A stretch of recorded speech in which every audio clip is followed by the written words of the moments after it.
Hello everyone, this is Satyavan and welcome to up mind. हम लोग conjunction पढ़ रहे हैं। कंजंक्शन में हमने कोऑर्डिनेट और सबऑर्डिनेट कंजंक्शन पढ़ लिया, ठीक है। अब होता है क्या है कि जो हमारा कोऑर्डिनेट कंजंक्शन है ना, वो हमने पढ़ा कि फैन बॉयज होता है, एफ फैन, याद है आपको, FANBOYS, ठीक है। इसको बोलते हैं हम, जो भी ये 7 कंजंक्शन है इनको बोलते हैं हम कोऑर्डिनेटिव कंजंक्शन, ठीक है। फॉर एंड, नोर, बट, और, येट एंड सो, ठीक है। ये 7 कंजंक्शन होते हैं हमारी कौन सी, कोऑर्डिनेटिंग कंजंक्शन। अब समझना, जो कोरिलेटिव कंजंक्शन है ना, वो कुछ और नहीं होता, वो कोऑर्डिनेटिंग कंजंक्शन ही होता है, बस उसके साथ कुछ और मिला दिया जाता है। बात समझ पाए, नहीं समझ पाए? जैसे मैं बोलूँगा आपको, आप नींबू पानी बनाया, ठीक है। तो नींबू पानी में क्या किया आपने, पानी में कुछ चीज़ें मिला दी, है तो पानी, बस उसमें नींबू मिला दिया, चीनी मिला दी, नमक मिला दिया। बात समझ पाए?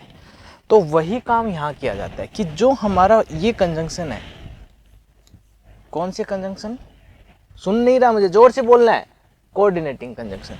कोऑर्डिनेटिंग जो कंजंक्शन जो हमारे हैं, उनमें जब हम कुछ और वर्ड्स मिला देते हैं, फिर उनका हम पेयर बना देते हैं, जोड़ा बना देते हैं। जोड़े की आपको बात ज़्यादा समझ आएगी। जब हम उनका पेयर बनाते हैं ना, तो होता क्या है, एक नया कंजंक्शन बन जाता है, जिसको हम क्या बोल देते हैं, कोरिलेटिव कंजंक्शन। बात समझ आई? और उस कोरिलेटिव कंजंक्शन का, जैसे नाम से पता चल रहा है, काम क्या होता है, रिलेट करना चीज़ों को, ठीक है। धीरे धीरे जब आगे बढ़ेंगे तो और बातें समझ आ जाएंगी, बट यहाँ तक पल्ले पड़ा क्या कि कोरिलेटिव कंजंक्शन कुछ और नहीं, कोऑर्डिनेट कंजंक्शन के साथ कुछ और मिला के एक नया कंजंक्शन तैयार कर दिया गया, उसको हमने बोल दिया कोरिलेटिव कंजंक्शन, ठीक है। चलो, ये कुछ पेयर्स में होते हैं और उन पेयर को हमें ध्यान रखना है। पेयर ऑफ कंजंक्शन होता है, ये देख रहे हो, और ये होता ही कोऑर्डिनेटिंग कंजंक्शन से बनता है, तो इनका इसका जो काम है ना, वो कोऑर्डिनेटिंग कंजंक्शन की तरह ही होता है। ये बात ध्यान रखना। क्या ध्यान रखना, कि जो कोरिलेटिव कंजंक्शन होता है उसका काम भी वही होता है जो कोऑर्डिनेटिंग कंजंक्शन का होता है। कोऑर्डिनेटिंग कंजंक्शन का काम क्या होता है, चलो बताओ बेटा। विनोद बोलो। देखो, फोन आपके सामने है, बट बोलना जरूरी है। फोन में बोलोगे, फोन में माइक है, मेरे को सुनाई देगा। बोलो। हाँ, क्या बोला कि कोऑर्डिनेटिंग कंजंक्शन सर शब्दों को भी जोड़ लेता है, फ्रेजेस को भी जोड़ लेता है, और क्लोजेज को भी जोड़ लेता है, ठीक है। तो सबऑर्डिनेट क्या करता है, सबऑर्डिनेट सर सिर्फ क्लोज को जोड़ पाता है, शब्दों को और फ्रेजेस को नहीं जोड़ता, ठीक है। तो ये क्या करेगा, ये वही करेगा जो कोऑर्डिनेटिंग कंजंक्शन काम करता था, ठीक है। बात समझ पाए? चलो देखो, कुछ एग्जांपल से हम इसको ये समझ लेते हैं कोरिलेटिव कंजंक्शन कैसे काम करता है। We can go either to the temple or to the park. अब देख रहे हो, जो हमारे कोऑर्डिनेटिंग कंजंक्शन है उसमें और है सर, ये रहा, और ये रहा सर, ठीक है। तो यहां पे देख लो, और तो हमने क्या किया, और के साथ इधर को मिला दिया।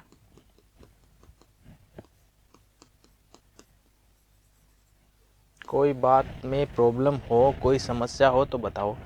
तो और के साथ इधर मिला है ना, इधर, तो ये और क्या था, कोऑर्डिनेटिंग कंजंक्शन था ना। तो इधर मिलके इसके साथ क्या हो गया, अभी भी ये कोऑर्डिनेटिंग कंजंक्शन ही है, काम उसका वही है, बट जैसे इसमें इधर मिला दिया, सिर्फ ये था तो हम कोऑर्डिनेटिंग बोल रहे थे, इधर और को हम कोरिलेटिव बोलते थे, बस इतना सा फर्क है। अगर आपको नाम से कंफ्यूजन है, सर हमें कोरिलेटिव याद नहीं रखना, मत रखो बेटा। कंजंक्शन को मानो दो तरीके के, कोऑर्डिनेटिंग, सबऑर्डिनेटिंग। और जहां और दिखे, अकेला दिखे तो भी, उसके साथ कुछ और दिखे तो भी हम उसको कोऑर्डिनेटिंग मान लेंगे। कोई समस्या, कोई परेशानी हो तो बताओ, नहीं है, ठीक है। तो we can go either to the temple or to the park. अब ध्यान ये रखना है कि ईदर के बाद कुछ लिखेंगे हम, है ना, और के बाद कुछ लिखेंगे। तो जो भी ईदर के बारे में बाद लिखेंगे ना, वैसा ही कुछ और के बाद लिखना पड़ेगा। तो यहाँ पे जो और के बाद भी लिखेंगे ना, वो भी वही सेम बात लिखेंगे जो यहाँ लिखी होगी। कहने का मतलब अगर यहाँ पे नाउन होगा तो यहाँ नाउन लिखना है, यहाँ प्रोनाउन होगा तो यहाँ प्रोनाउन, यहाँ सब्जेक्टिव केस तो यहाँ सब्जेक्टिव केस, सेम काइंड के स्ट्रक्चर को ऐड करना है ना। तो उसके काम करना है, उसके लिए हम यूज करते हैं कोरिलेटिव। ठीक है, I would rather play than sleep, I would rather play than sleep, मेरे को खेलना ज़्यादा पसंद है सोने से। ठीक है, देखो ये कुछ पेयर्स होते हैं, बोथ एंड, ईदर और, neither NOR, both and, either और, नीदर नोर। बोथ हैंड का यूज क्या होता है, ईदर और का यूज क्या होता है, नीदर और का यूज क्या होता है, ये हम एक एक पढ़ेंगे, एक एक को हम डिटेल में पढ़ेंगे। बस मैं बेसिक बातें बता देता हूँ। बोथ हैंड, जैसे एंड का यूज करते हैं ना, राम एंड श्याम। ठीक है, जब दो की बात हो रही हो, दोनों को एंड से जोड़ा हो, तो हम बोथ हैंड का यूज कर लेते हैं। ठीक है, जब दो की बात हो रही हो और उसमें से एक को सिलेक्ट करना है, 1 out of 2, तो हम ईदर और का यूज कर लेते हैं, भाई दो में से कोई एक। नीदर नोर का यूज हम कब करते हैं, नन आउट ऑफ 2, दो में से जब कोई भी नहीं लेना हो, भाई दो में से आपको एक पसंद है, ईदर और, दो में से कोई पसंद नहीं है, नीदर नोर। ठीक है, और दो में दोनों की जब बातें करनी हो, बोथ हैंड। ठीक है, राम, बोथ राम एंड श्याम, मैं आपको एग्जांपल से समझाता हूँ। बोथ राम एंड श्याम, जैसे हम लिखेंगे ना ऐसे,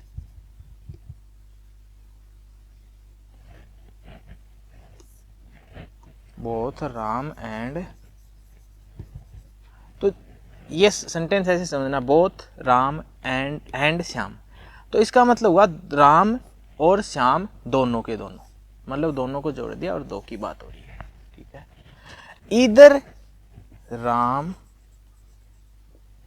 और श्याम, तो इसका मतलब या तो राम या तो श्याम। ठीक है, या तो राम या तो श्याम। नीदर, अब जब नीदर नोर के साथ हम राम एंड श्याम का यूज करेंगे ना, तो ना तो राम ना तो श्याम, नीदर राम नोर श्याम। तो ये है हमारे इन तीनों का काम। बात समझ पाए क्या? जब दो में से दोनों को बात करें तो बोथ हैंड, दो में से एक की बात करें तो ईदर और, दो में से कोई की भी बात ना करें तो नीदर नोर। ठीक है, नेक्स्ट देखो, अब देखो फोर्थ है वेदर और, फिर है नोट और, नॉट ओनली बट ऑल्सो। देखो इनका भी हम, ये भी हमारे कोरिलेटिव कंजंक्शन होते हैं, इनको भी हम एक एक करके पढ़ेंगे। ठीक है, next, rather than, no sooner than, hardly, barely, scarcely, और उसके बाद हमेशा व्हेन और बिफोर का यूज करना है। यहाँ पे ना आपको जो सबसे बड़ा एरर मिलेगा, इस वहाँ पे मिलेगा देन लिख देगा यहाँ पे, तो देन के साथ पेयर नहीं बनता इसका। इसका मतलब समझ लेना, जैसे हार्डली लिखा हुआ है ना, सारे एक साथ नहीं होंगे, हार्डली उसके बाद व्हेन का पेयर बनाओ, या तो बिफोर का पेयर बनाओ। बेरली लिखा हुआ है, उसके बाद या तो व्हेन का पेयर बनाओ या तो बिफोर का बनाओ। स्कार्सली लिखा हुआ है, उसके बाद भी या तो व्हेन का पेयर बनाओ या फिर बिफोर का। बात समझ आई? ठीक है, नो सुनर के साथ देन का पेयर बनाना, ये करेगा क्या कि नो सुनर के साथ तो लिख देगा व्हेन, या फिर इसके साथ बिफोर लिख देगा, गलत है ना। और ये क्या करेगा, हार्डली, बेरली, स्कार्सली के साथ लिख देगा देन। तो ये आपको ध्यान रखना है कि हार्डली, बेरली, स्कार्सली जो हैं, इनके साथ तो रखना है व्हेन या बिफोर। ठीक है, नो सुनर देन के साथ रखना है क्या, देन, ठीक है, नो सुनर के साथ देन रखना है, और रादर के साथ भी देन रखना है। सच दैट का पेयर बनता है, ठीक है, एज का पेयर बनता है। एज देखो एक सिमिली होती है जो ये कंपैरिजन के लिए यूज होती है। She is as good as you, है ना। तो कहने का मतलब ये ना दो जन के बीच कंपैरिजन होता है और उनमें क्वालिटी को जनरली क्या बताती है, इक्वल बताती है, वो भी उतना ही अच्छा है जितना आप हो। तो एज का सिमिलीज के रूप में यूज किया जाता है, ठीक है। इफ के साथ पेयर बनाना है देन का, ठीक है। अब आ जाओ बोथ एंड। सबसे पहले हम एक एक करके जो भी हमें अभी डिस्कस किए हैं उनको समझ लेते हैं। बोथ हैंड, बोथ हैंड जो है ना, मैंने बताया कि दो में से दोनों के लिए यूज होता है। मतलब दो में से चूज करना हो, दो में से दोनों को चूज करना हो तब यूज करते हैं हम बोथ हैंड का। बस ध्यान ये रखना कि बोथ की जो चीज लिखी हुई है ना, बोथ के बाद मान लो नाउन लिखा है तो एंड के बाद भी नाउन लिखना है ना। बोथ के बाद अगर प्रोनाउन लिखा है तो इधर भी प्रोनाउन, बोथ के बाद अगर एडजेक्टिव लिखा है तो इधर भी एडजेक्टिव, बोथ के बाद एडवर्ब लिखा है तो इधर भी एडवर्ब। बात समझे। तो ये काम तो पूरे के पूरे कोरिलेटिव कंजंक्शन में करना है, सारों को ऐसे ही जोड़ना है। देखो both I like cricket and football. अब देखो एंड के बाद तो हमने लिख दिया फुटबॉल जो कि है एक नाउन, और बोथ के बाद हमने लिख दिए क्लोज, बिल्कुल गलत हो गया। ध्यान सिर्फ यही नहीं रखना कि नाउन के बाद बोथ के बाद नाउन आए तो एंड के बाद भी नाउन लिखना, नहीं, ये भी ध्यान रखना है कि बोथ के बाद अगर नाउन कोई वर्ड आया है तो एंड के बाद भी नाउन कोई वर्ड ही आना चाहिए, क्लोज को नाउन बना के नहीं लिखना है, ठीक है। तो ये गलत हो गया, क्या करेंगे। हमें तो देखो यहाँ पे दो नाउन दिख रहे हैं, एक क्रिकेट नाउन है एक फुटबॉल नाउन है, इनको कनेक्ट करना है, इनको रिलेट करना है।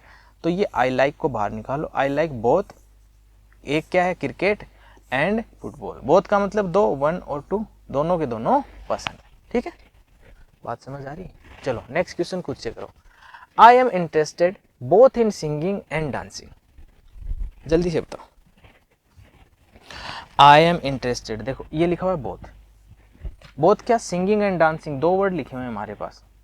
अब इसको तो हमने क्या किया, इन प्रेपोजिशन का ऑब्जेक्ट बना के लिख दिया और इस एंड के बाद हमने डायरेक्ट लिख दिया, ये गलत हो गया भाई।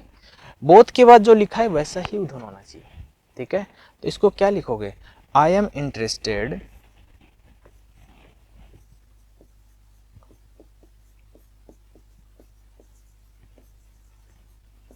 I am interested in both singing and dancing,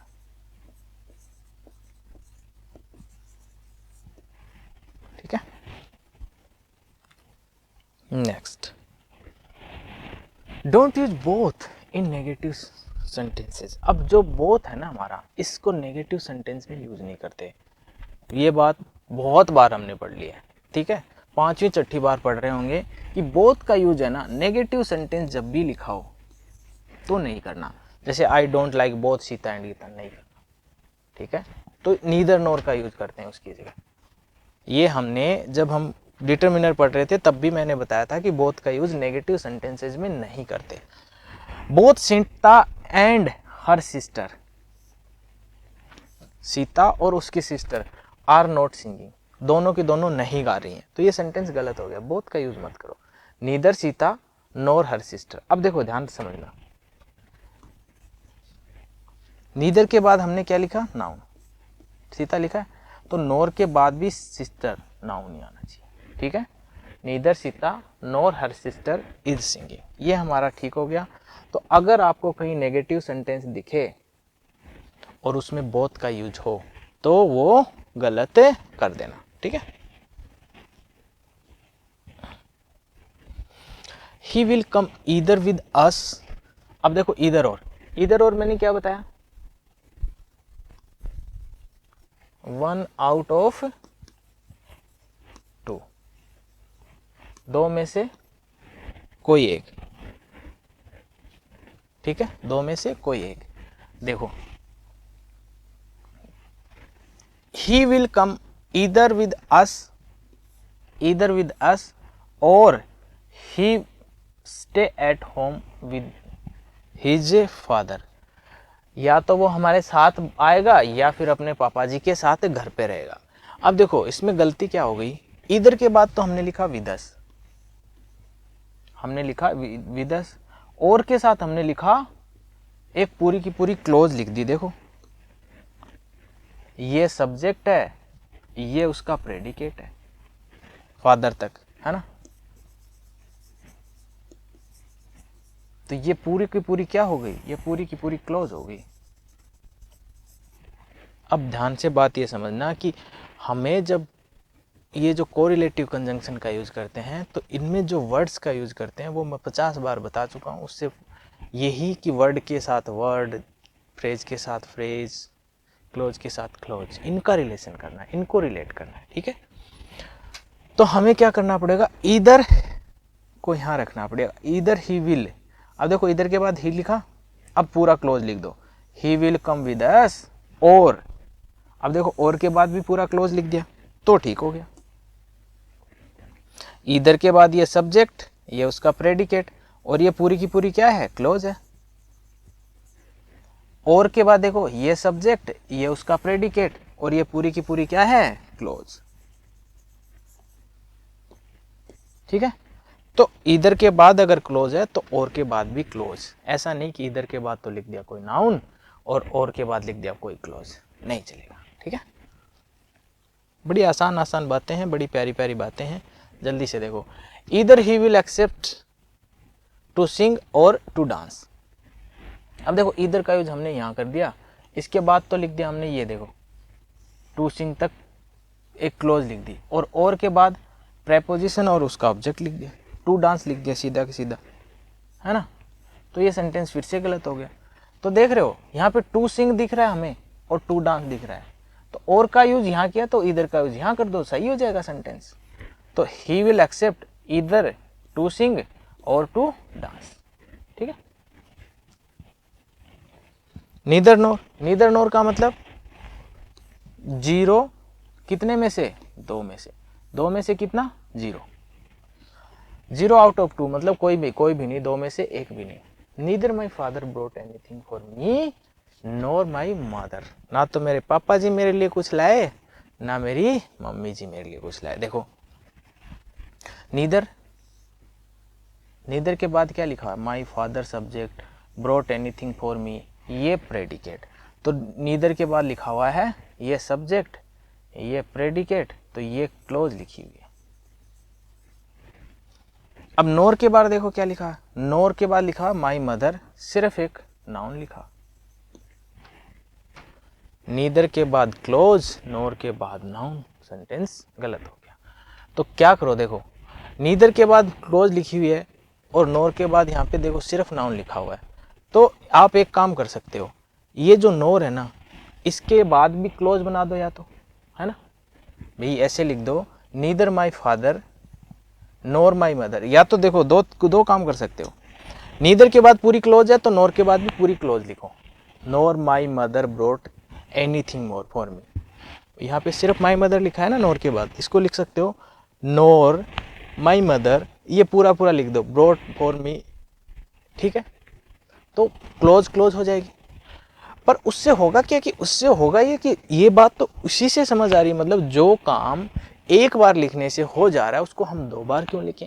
फिर तो वही तो है कि इंग्लिश हो, हिंदी हो, फ्रेंच हो, याद रखना, देखना जो पोइट होते हैं, जो राइटर्स होते हैं ना, वो छोटे छोटे वर्ड्स का यूज करके बहुत बड़ी बड़ी बातें बोल देते हैं, है ना। आपने हिंदी में दोहे पढ़े होंगे, 2 लाइन का होता है और उस 2 लाइन में वो इतनी बड़ी बात बोल देते हैं कि हम जब उनकी उसको एक्सप्लेन करते हैं तो एक पैसेज बन जाता है, एक पैराग्राफ बन जाता है, एक पूरा पैसेज में उसका वो क्या बोलते हैं, शाब्दिक अर्थ लिखते हैं। करने का मतलब वो शब्द इतने कम यूज करते हैं बट बात बहुत ज्यादा बोलते हैं। तो ये जब हम उसके बाद लिखेंगे तो सेंटेंस गलत नहीं होगा, बट एक होता है ना कि चीजों को रिपीट कर रहे हैं, बार बार हम वही चीजें क्यों लिख रहे हैं जो एक बार लिखने से वो बात समझ आ रही है, ठीक है। तो माई फादर को नीदर के नीदर के पहले माई फादर, मतलब नीदर के बाद माई फादर लिखा तो नोर के बाद माई मदर लिख दो। और ये जो है ना ब्रोट एनीथिंग फॉर मी, इसको इन दोनों का प्रेडिकेट बना दो। ठीक है, तो ये हमारा हो गया। ठीक है, नीदर रोहन, अब देखो नीदर के बाद रोहन होता और नोर के बाद कोई नाउन होता तो ठीक था। अब नोर के बाद लिख दे इंटेलिजेंट, ये है एडजेक्टिव, यह है एडजेक्टिव। इंटेलिजेंट एडजेक्टिव होता है। और रोहन जो है ना ये नाउन बोल सकते हो, और या फिर नाउन के बाद देख रहे हो नाउन, ये उसके बाद उसका सब्जेक्ट और प्रेडिकेट, तो ये होगी क्लोज। ठीक है, तो ये सेंटेंस गलत हो गया। तो क्या करो, यहाँ पे नोर के बाद एडजेक्टिव लिखा, तो कहीं तुम्हें और एडजेक्टिव दिख रहा है क्या इस सेंटेंस में? इस सेंटेंस में तुम्हें कहीं और एडजेक्टिव दिख रहा है क्या? देखो, ये handsome, neither Rohan is handsome, ये देखो हैंडसम दूसरा एडजेक्टिव है ना। तो काम क्या करो, इन दोनों एडजेक्टिव को जोड़ दो नीदर नोर से, है ना। तो रोहन को बाहर निकाल लो, रोहन इज, ये रहा Rohan is neither handsome NOR intelligent. तो नीदर के बाद भी एडजेक्टिव आ गया, नोर के बाद भी एडजेक्टिव आ गया, और कहानी हमारी ठीक होगी। ठीक है, अब नीदर नोर जो है ना, ये ध्यान रखना एक बात और, नीदर नोर में होता क्या है, नीदर नोर का मतलब होता है दो में से कोई नहीं, कि खुद नेगेटिव मीनिंग दे रहा है, नीदर खुद नेगेटिव मीनिंग देता है। तो जब नेगेटिव मीनिंग दे रहा है पहले से, तो एक और कोई नेगेटिव एडवर्ब इसके साथ यूज नहीं करना। बात समझ आई? जैसे नीदर नोर के बाद आपने डिडंट लिख दिया, डू नॉट लिख दिया, नोट लिख दिया, नो लिख दिया, तो नहीं लिखना। क्यों? क्योंकि ये पहले से ही नेगेटिव बात बताता है। देखो, he didn't say any, he didn't say neither yes nor no, उसने ना तो हाँ बोली ना तो ना बोली, तो आपको did not बोलने की जरूरत ही नहीं है। क्यों? क्योंकि नीदर नोर जैसे ही लिखते हो ना, उसने खुद से बोल समझ आ गया कि नीदर के बाद जो लिखा है वो भी काम नहीं हुआ, नोर के बाद लिखा है वो भी काम नहीं हुआ, दोनों काम जब हुए ही नहीं, तो डिड नॉट लिखने की जरूरत क्या है? नीदर नोर खुद क्या बताता है कि दो में से कोई नहीं। जब ये पहले से खुद ही बता रहा है दो में से कोई नहीं, तो एक और डिड नॉट लिखने की जरूरत नहीं है। ठीक है, तो इसको लिखना पड़ेगा, he said neither yes nor no, उसने ना तो हाँ बोली ना तो ना बोली, तो इसलिए ये डिड नॉट लिखने की जरूरत नहीं है। ये सेंटेंस हमारा ठीक है। तो क्या याद रखना है, बोथ के साथ नेगेटिव वर्ड यूज नहीं करने। ठीक है, नहीं, बोथ को नेगेटिव सेंटेंस में यूज नहीं करना, और नीदर नॉर के साथ नेगेटिव वर्ड यूज नहीं करने, नेगेटिव एडवर्ब खास करके, नोट जो है ना उसका यूज नहीं करना। देख रहे हो, नेगेटिव एडवर्ब का यूज ना करना। एडवर्ब का मतलब यही होता है नो, नो, नोट, नो जो होता है ना हमारा, नोट और नो में क्या डिफरेंस होता है? नो होता है डिटर्मिनर, और नोट जो होता है ना ये होता है एडवर्ब, वेदर और। ठीक है, अब वेदर और का मतलब होता है ऐसी कंडीशन जिसको बदला नहीं जा सकता, तब हम क्या करते हैं, वेदर और का यूज करते हैं। Condition that can't be changed, ऐसी कंडीशन जिसको बदला नहीं जा सके। ठीक है, I support him whether he wins or lose, मतलब ऐसे ध्यान रखना, जब आप अनकंडीशनल किसी को कुछ बोलते हैं ना, तब वेदर और का यूज करते हैं। भाई मैं उसको सपोर्ट करता हूँ और करता रहूँगा, चाहे वो हारे चाहे वो जीते। जैसे होते हैं ना क्रेजी वाले फैन, अंधभक्त बोलो, ये मतलब जैसे कि भाई ये अच्छा काम करे, कोई पॉलिटिशियन, आजकल तो पॉलिटिशियन के बहुत सारे वो भक्त हो रखे हैं कि ये अच्छा करे बुरा करे हम तो वोट इसी को देंगे। या फिर कोई एक्टर है, एक्ट्रेस है, मूवी कैसी बनाए हम तो थिएटर में देखने जाएंगे, तो ये होगी अंधी भक्ति। भाई कुछ भी करे हम तो करेंगे, तो वही बात तब हम वेदर और का यूज करते हैं। ठीक है, मैंने ये लाइव एग्जांपल इसलिए लिया है कि इससे बातें ज़्यादा समझ में आती हैं।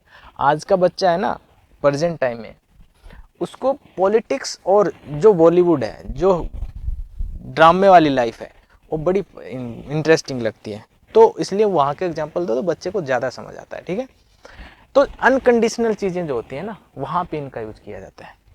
किसका? वेदर और का, और वेदर के साथ ध्यान रखना और का पेयर बनता है। ये इफ के साथ और का पेयर नहीं बनता। इफ के साथ किसका पेयर बनता है? इफ के साथ पेयर बनाओ तो देन का बनाओ। ठीक है, ये ठीक है, ये गलत है। चलो, you have to work here whether you like it or not, तुम्हें यहाँ पे काम करना ही है, चाहे तुम्हें पसंद हो चाहे ना हो। कंडीशन ऐसी जिसको बदला नहीं जा सकते, काम तो करना ही पड़ेगा, पसंद आए या ना आए, ठीक है। I will go whether it rain और थंडर्स टुडे, या चाहे बारिश हो चाहे तूफान आए, हम तो जाएंगे, ठीक है। नोट और का यूज, इसका मतलब है दोनों में से जो, मतलब कोई भी चीज घटित ना हो तब हम यूज करते हैं नोट और का। जैसे वो ना तो पढ़ता है ना खेलता है, तो नोट और, है ना। मतलब कोई भी चीज हैपन ना हो तब हम यूज करते हैं नोट और का। None is happened, he doesn't dance nor sing. अब देखो होता क्या है, नीदर के साथ पेयर किसका बनाया, नोर का। अब ये क्या करेगा, नोट के साथ आपको पेयर बना दे देगा नोर का। ये ठीक है, ये गलत है। नोट के साथ नोर का पेयर नहीं बनाना, नोट के साथ पेयर बनाना है तो किसका पेयर बनाना है, और का। ये ठीक है, बात समझ आई। तो नीदर के साथ नोर का पेयर और नोट के साथ नोर का पेयर नहीं, नोट के साथ और का पेयर, ठीक है। तो देखो यहाँ पे ये डजंट है ना, अगर आपको नोट नहीं दिख रहा तो मैं दिखाता हूँ। यहाँ पे ये लिखा हुआ है ही डज नोट, ये ऐसे लिखा हुआ है, डांस नोर सिंग। ना तो गाता है ना डांस करता है। अब देखो पेयर किसका बना दिया, यहाँ पे पेयर बन गया इसका, नोट का और नोर का। नोट का और नोर का तो पेयर नहीं बनाना, ठीक है। तो पेयर किसका बनाना है, यहाँ पे ये फिर से लिखा हुआ है ना, इसका मतलब यही है, he does note, contrast form लिख दिया इसकी, डांस और सिंग। ना तो डांस करता है ना गाना गाता है, तो नोट के साथ पेयर किसका बनाना है, और का। ये ठीक है, बात समझ आई। चलो, ही डिडंट कुक और नॉर स्वीप, ये खुद से करो एक बार। देखो कुछ भी एग्जाम्पल लिखे खुद से जरूर किया करो, मैं छुपा दूंगा इसको, दिख नहीं रहा ना। चला, सी डिडंट कुक, ना तो वो खाना, डिडंट को वही समझना, डिड नॉट है ये। ना तो खाना पकाती है ना स्वीप साफ सफाई करती है। तो देखो नोट के साथ नोर नहीं लिखना, नोट के साथ क्या लिखना है, और लिखना है, ये ठीक। नॉट ओनली बट ऑल्सो, देखो भाई नॉट ओनली बट ऑल्सो का यूज हम करते हैं, ये मैंने पहले भी आपको पढ़ाया है। भाई कोई बंदा ऐसा काम करे जो दो दो काम कर रहा है, तो ये मतलब ये ना केवल गाता है, ये डांस भी करता है, ठीक है। तो हम क्या करेंगे, नॉट ओनली बट ऑल्सो का use. Not only was dancing on the stage, यहां पे लिखो ही, या कोई सब्जेक्ट लिखना पड़ेगा। नॉट ओनली तो लिखा है, ये वर्ब जो लिखे was dancing on the stage but also my father, यहाँ पे लिख दो not only your father was dancing on the stage but also my father, ना केवल आपके पापा स्टेज पे नाच रहे थे, मेरे पापा भी नाच रहे थे, ठीक है। तो देखो नॉट ओनली के बाद योर फादर वॉज डांसिंग लिखा हुआ है, बट ऑल्सो के बाद सिर्फ माई फादर लिखा हुआ है, तो ये सेंटेंस गलत हो गया, क्योंकि नॉट ओनली के बाद लिखा क्या हुआ है, क्लोज। ये समझना बेटा, यहाँ पे जो है ना वाज जो है ना, इसका सब्जेक्ट नहीं लिखा, तो सब्जेक्ट यहाँ पे लिख लो योर फादर, या अपनी मर्जी से लिख दो माई मदर माई फादर। ना केवल मेरी मम्मी जी नाच रही थी, मेरे पापा जी भी नाच रहे, ठीक है, बट यहाँ पे सब्जेक्ट मिसिंग था, वो लिख दो। अब देखो बट ऑल्सो, बट ऑल्सो के बाद लिखा हुआ है नाउन, है ना। ये नाउन जो है ना, ये इस अकेला लिखा और इधर क्लोज लिखी हुई है। तो हमने क्या पढ़ा, ये जितने भी कंजंक्शन है ना, जितने भी कोरिलेटिव कंजंक्शन है, इनका जो इनमें जो वर्ड्स का या सेंटेंसेस का मतलब वर्ड्स फ्रेज या क्लोज लिखने हैं तो सेम सेम टाइप के लिखने पड़ेंगे, ठीक है। तो ये गलत हो गया, तो इसको लिखो नॉट ओनली, यहाँ पे सब्जेक्ट फिर से लिखना पड़ेगा योर फादर, मैं लिख देता हूँ यहाँ पे, देखो इसको लिखो, सही लिखना पड़ेगा, not only your father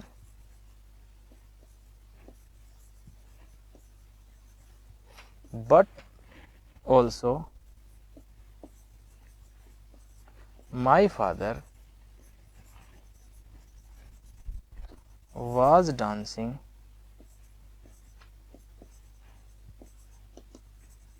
on the stage, ठीक है। देखो समझना यहाँ पे क्या, यहाँ पे जो लिखा हुआ है ना नॉट ओनली, नॉट ओनली के बाद क्या लिखा योर फादर, नॉट ओनली के बाद नाउन लिखा, तो बट ऑल्सो के बाद क्या लिखा माई फादर, यहाँ भी नाउन लिखा। अब ये सेंटेंस ठीक है, ठीक है। Not only your father but also my father was dancing on the stage, ठीक है। नेक्स्ट खुद से करो भाई,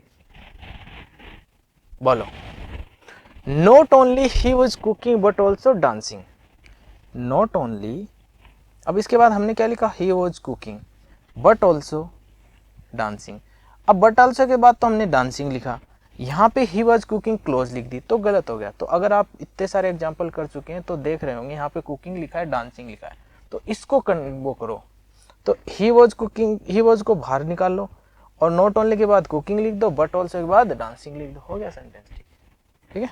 बड़ा आसान है, आसान है, करना आसान है, अगर मेहनत करते रहोगे, चीजें समझते रहोगे, याद करोगे तो दिक्कत हो जाएगी।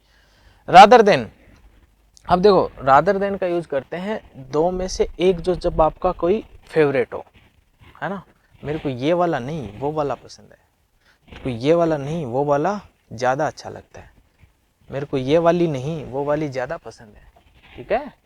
जब रादर देन का यूज करते हैं तो दो में से किसी एक को ज्यादा फेवरेबल बताया जाता है, ज्यादा पसंदीदा बताया जाता है, ठीक है।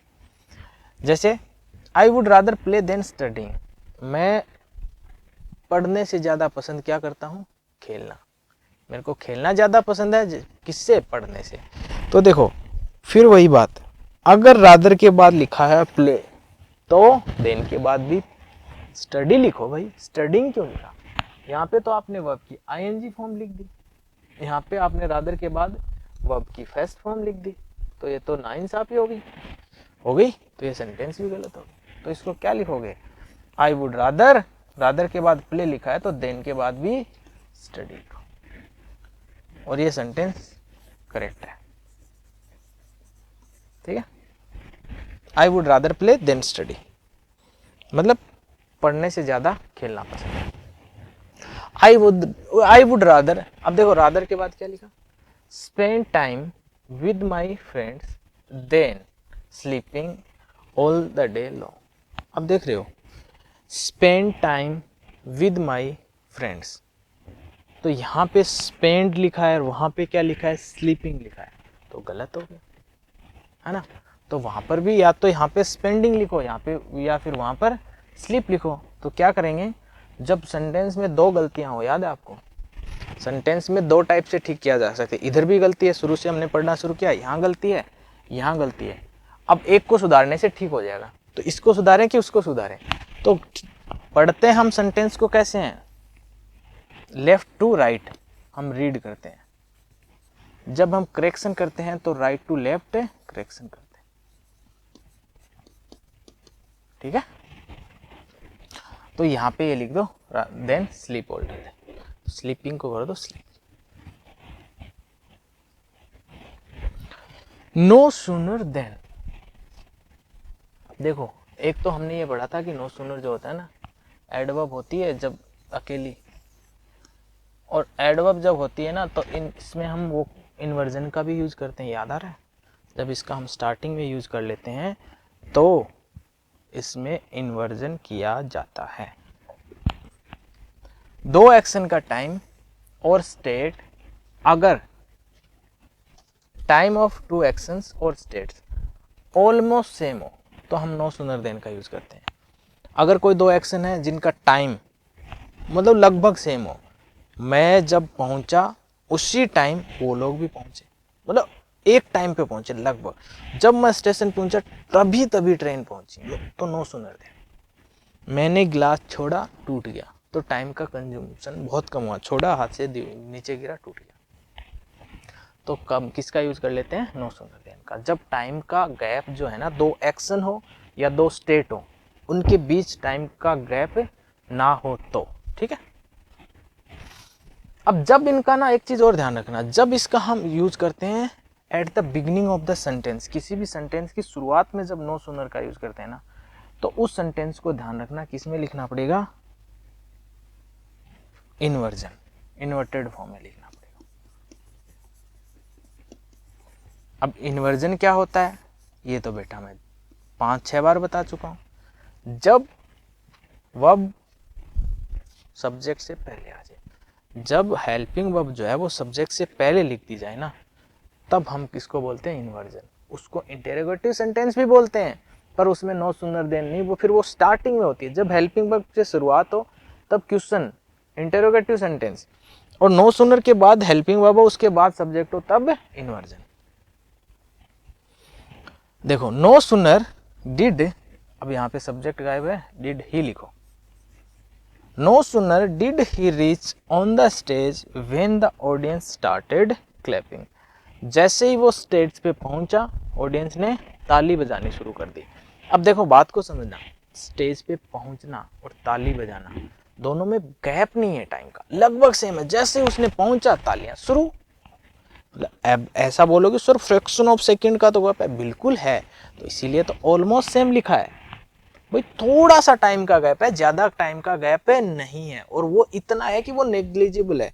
अब मैं बोलूं कि मेरे हाथ से गिलास छूटा, छूटते ही टूट गया, भाई छूटते ही तो नहीं टूटा, वो यहाँ से छूटा, उसके बाद उसने मान लो सेकंड का 5% 5% भी लिया हो, 1 सेकंड का 5% भी टाइम उसने नीचे तक पहुंचने में लिया हो, बट थोड़ा सा तो लिया ना, छूटते ही तो नहीं हुआ।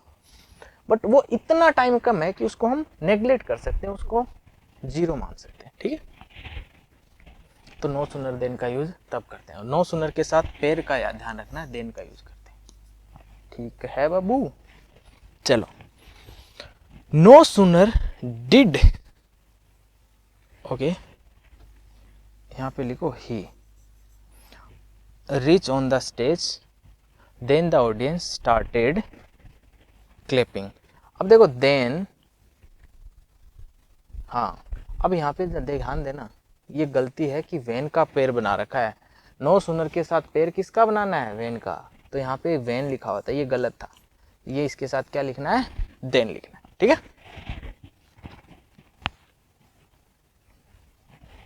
नो सुनर डू स्टार्ट्स, फिर से यहाँ पे सब्जेक्ट गायब है।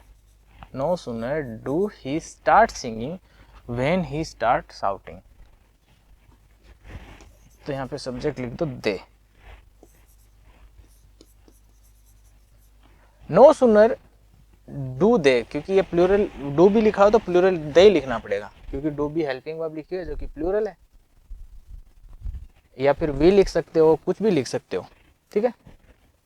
मैं थोड़ा सा सही कर देता हूं, इसको लिखना we. No sooner do we start singing, जैसे ही हमने गाना शुरू किया उन्होंने चिल्लाना शुरू कर दिया, तो जैसे गाना शुरू हुआ तो वेन नहीं लिखो, क्या लिखो, देन लिखो, ठीक है। गलती करके क्या देगा आपको, नो सुनर के साथ पेर बना देगा वेन का। Such that, reason and result बताने के लिए, ठीक है, कारण और रिजल्ट, ठीक है, परिणाम, कारण क्या था और परिणाम क्या था, ये बताने के लिए हम सच दैट का करते हैं। और सच दैट जो क्लोज भी है ना, इसको भी सेमी इन्वर्जन में लिखते हैं। सेमी इन्वर्जन का वही मतलब, जो सब्जेक्ट होता है उससे पहले क्या लिख देते हैं, हेल्पिंग वर्ब, सब्जेक्ट से पहले हेल्पिंग वर्ब, जब हम यूज करते हैं तो उसी को क्या बोलते हैं, सेमी इन्वर्जन। देखो एज का यूज, ये एक सिमली है, इसका यूज हम करते हैं, आप ये बोल सकते हो कंपैरिजन के लिए, तुलना करने के लिए, बट तुलना में ये नहीं होता कि ज़्यादा अच्छा कम अच्छा, ये लगभग बराबर बताता है। जैसे he is as good as you, वो तुम्हारे जितने अच्छा है, वो तुम्हारे जितना अच्छा नहीं है। She is not as good as you, तो जो कंपेरिजन है ना वो सेम सेम क्वांटिटी का लगभग है, ठीक है। She runs as fast as her brother, अब देखो वो दौड़ती है कितना तेज, as fast as her brother, तो ये जो है ना ये कंपैरिजन के लिए यूज होता है। और एज के बीच में है ना, ध्यान रखना पॉजिटिव डिग्री का यूज करना है। एज जब लिखे हो ना तो पॉजिटिव डिग्री का यूज करना है, यहाँ पे कंपैरेटिव या सुपरलेटिव डिग्री का यूज नहीं करना। एज उसके बाद पॉजिटिव डिग्री,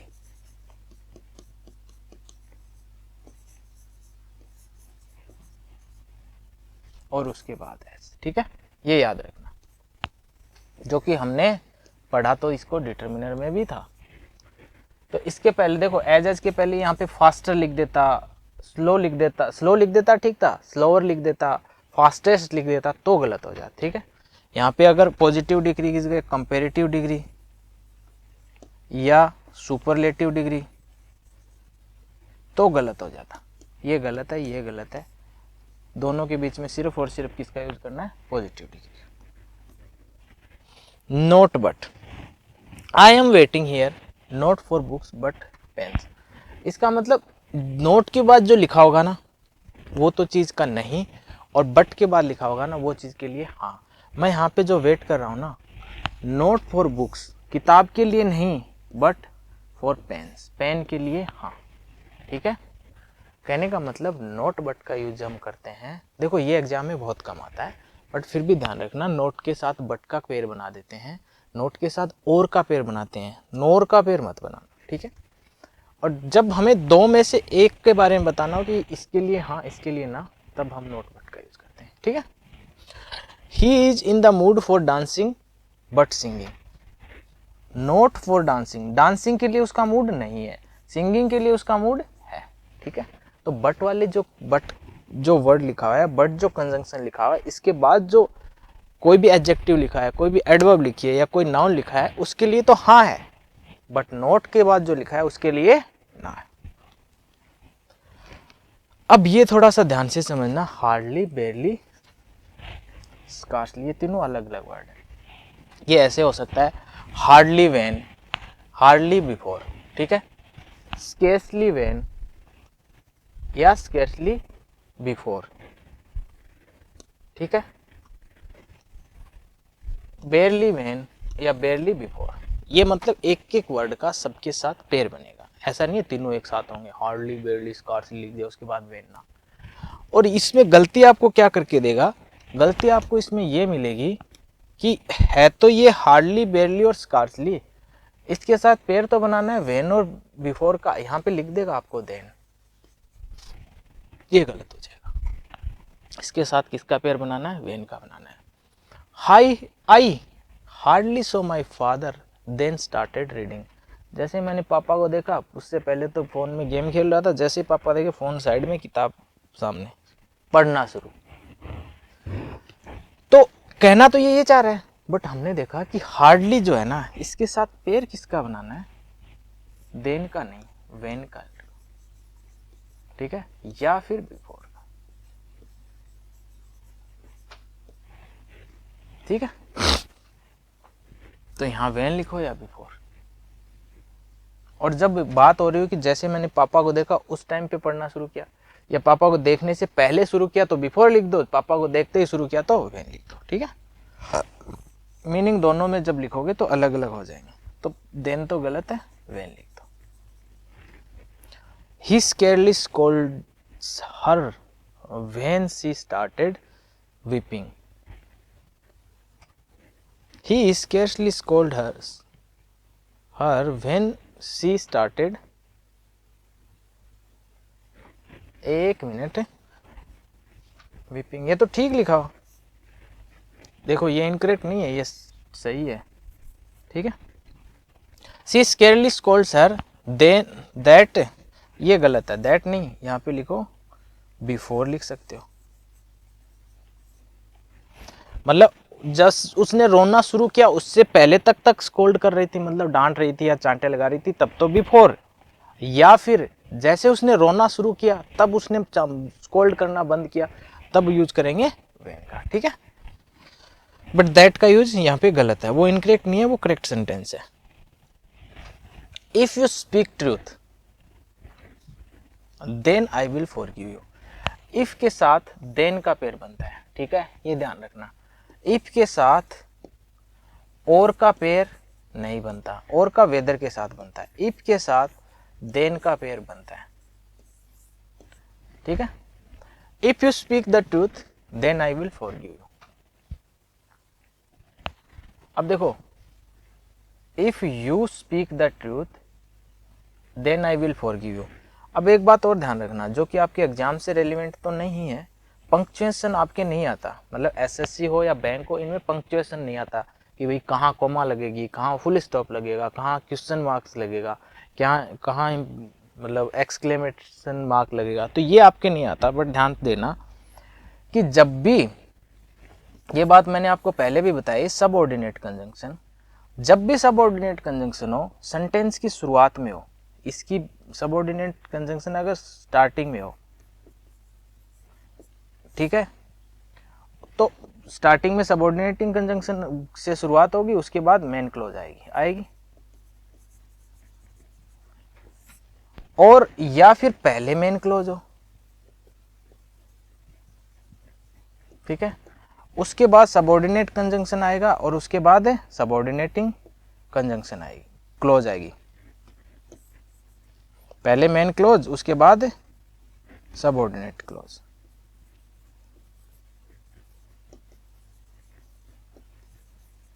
ठीक है, तो होता क्या है कि हमने पढ़ा था कि जब कंजंक्शन से शुरुआत हो जाती है ना, तो जब मेन क्लोज आती है उससे पहले कोमा लगा देते हैं, ठीक है।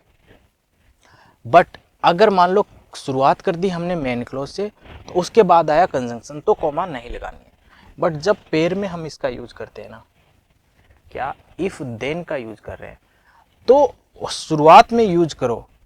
बट यहाँ पे जो कोमा लिखी है ना, सेंटेंस सिर्फ इसी की वजह से गलत है, बाकी ये करेक्ट है, बाकी इसमें कोई गलती नहीं है। देखो, इफ के साथ पेयर भी देन का बनाया है, इफ के बाद यहाँ पे क्लोज लिखी हुई है, ठीक है। इसके बाद you speak the truth I will forgive you, ये भी क्लोज लिखी हुई है। तो भाई इफ के बाद क्लोज, देन के बाद क्लोज, तो सेंटेंस तो ठीक है, बट ये कोमा की गलती है, जो कि आपके सब्जेक्ट मतलब आपसे रिलेवेंस नहीं है। ये एसएससी में ये कोमा वाला एरर नहीं आता, तो आप इस सेंटेंस को क्या मानोगे, ये करेक्ट है, ठीक है।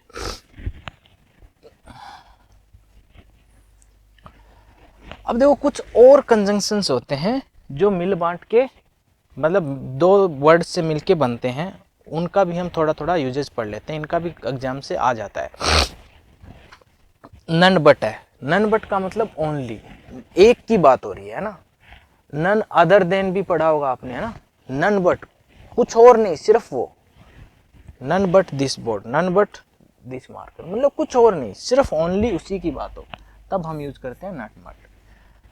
None than the brave deserve this honour.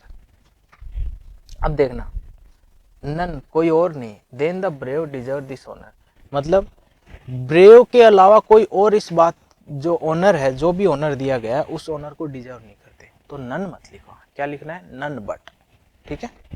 None but the brave deserve this honour, जो ब्रेव है ना वही इसको डिजर्व करते हैं। इसका मतलब समझ लेना, ओनली, ओनली द ब्रेव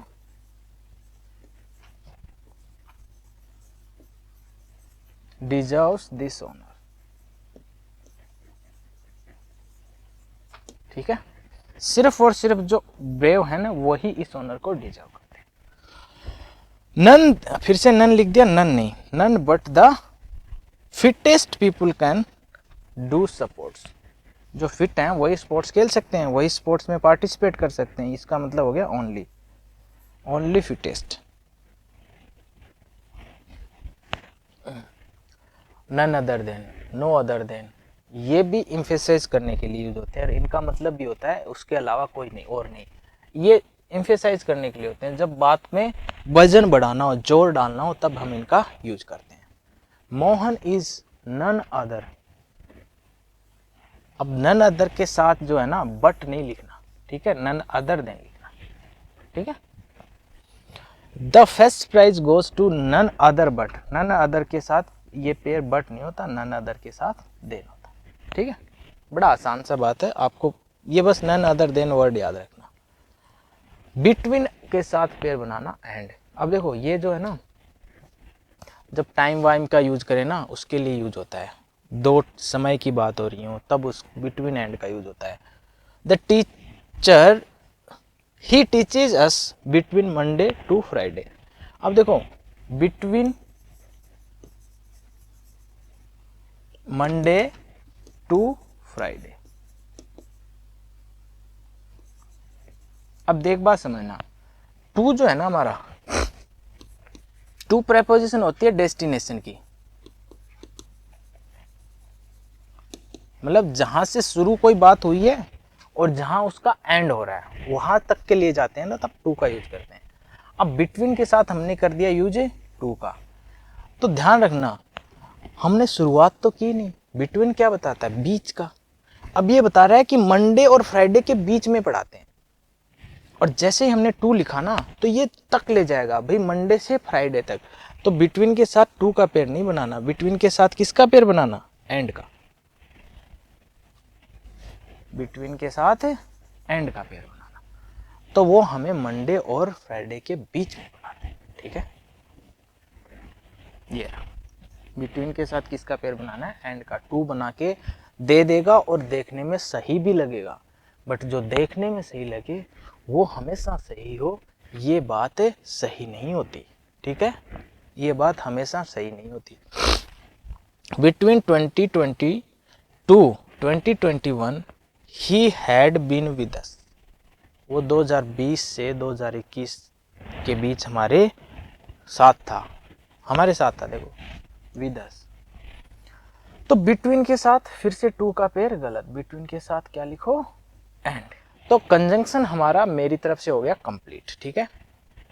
अब हम कंजंक्शन के ऊपर बेस्ड कुछ अच्छे अच्छे क्वेश्चंस प्रैक्टिस करने वाले हैं, 50, 60, 70 जितने हम कर पाए उतने क्वेश्चंस।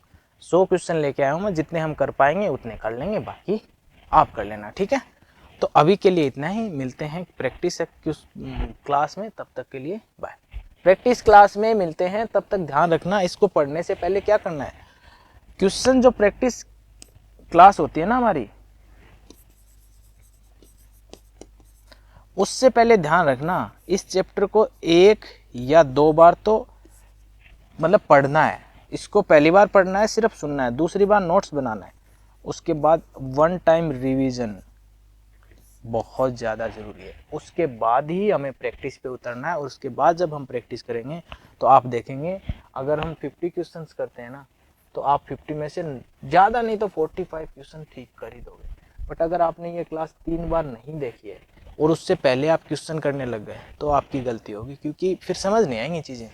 2-3 बार क्लास देख लो, उसके बाद आपको क्लास कभी देखनी है, उसके बाद आपके पास नोट्स हैं, जो भी डाउट आए नोट्स में देखो, क्वेश्चन करो, ठीक है।